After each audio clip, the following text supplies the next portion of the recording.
All right, morning everyone. Welcome to another episode of Market Trading. I'm your host, Tone Vays. Unlike the last 2 days where my videos were over an hour long, this will not be today. We have exactly 10 minutes, just 10 minutes, because I got a call at the top of the hour. Therefore, we are going to go straight into the charts.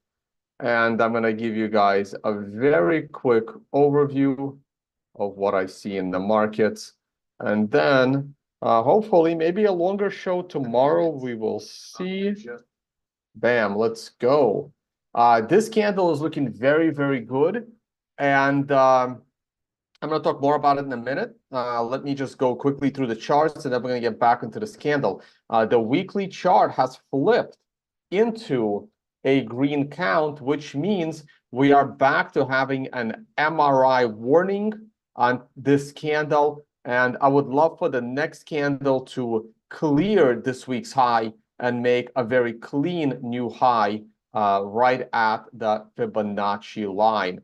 Of course, with our allocation, we don't need to do anything. Oh, looks like the allocation candle flipped, or at least the allocation candle is accurate. You can see the moving averages flip. We have the price above all three moving averages. All of them are, I mean, one of them is not rising, but that's okay. It will be rising as of next candle. So there's no need to worry about the 100% bullish allocation.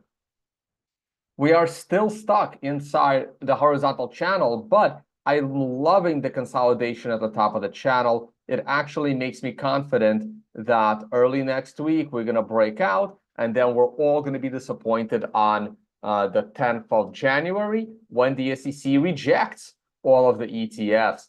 That's still my expectation until proven otherwise by the SEC. Hey, Neil Jacobs. Hope it's the real Neil Jacobs. Thanks for joining. JC, hope all is well down in South Africa. Mel, thank you for joining us as well. Cool. Okay, we're moving on. Short-term chart was not very useful. Look at that. Look at the GBTC discount as constantly being predicted here. The moment Bitcoin rallies multiple days in a row, you have FOMO setting in. There's not enough GBTC shares to go around. And if I am wrong and the SEC approves every single ETF known to man, and there is monster FOMO into Bitcoin, you will see this GBTC discount cross the zero line and then get stuck at the zero line for a long, long time, because there are lots of people looking to convert their trust shares into tradable shares. Not going to talk about that today. Not going to talk about natural gas today. Nothing is happening with oil today, so not interesting. Gold is down on the week. Nothing really too concerning, allowing the long-term moving averages to catch up, consolidating above historical breakout line. Gold is still looking bullish. The stock market continues to pull back after the MRI top on the S&P, and of course in the NASDAQ, we had a closing low. I don't know where the markets are going to open in 30 minutes.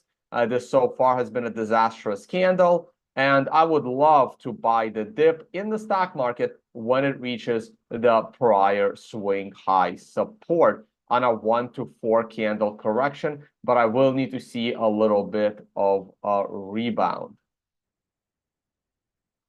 Okay, let's see what else we got. Correlation. Well, maybe the S&P will move into an MRI buy on the daily. That would be perfect timing to jump back into the stock market trade. I'm not going to talk about any stocks today. Let's move on.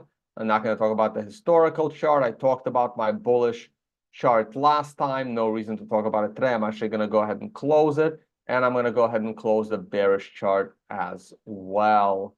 And that is pretty much it. I have no idea what's going to show up right here.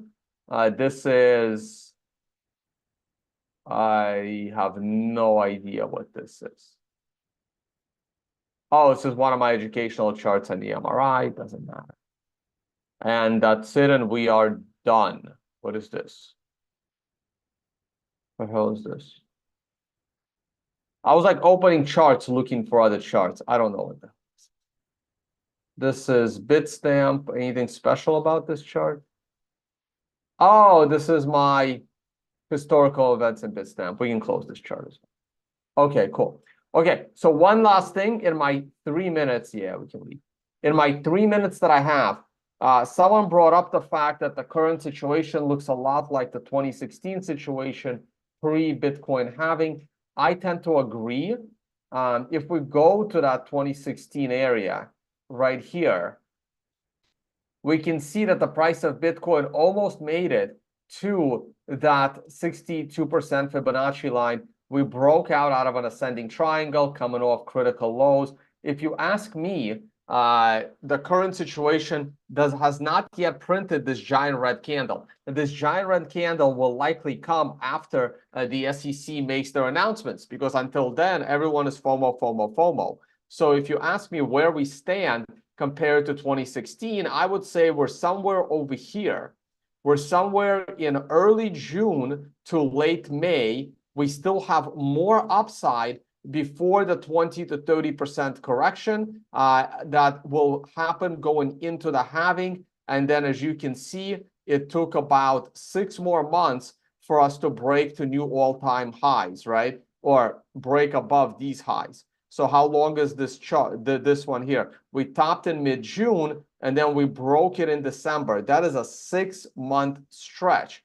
Now, this right here is not a new all-time high, but it's pretty damn close, right? Like the all-time high was between, it depends if you go by closing or intra-week, it was somewhere between 1,000 and 1,200. This came to about 7 to about 800. So it's pretty damn close.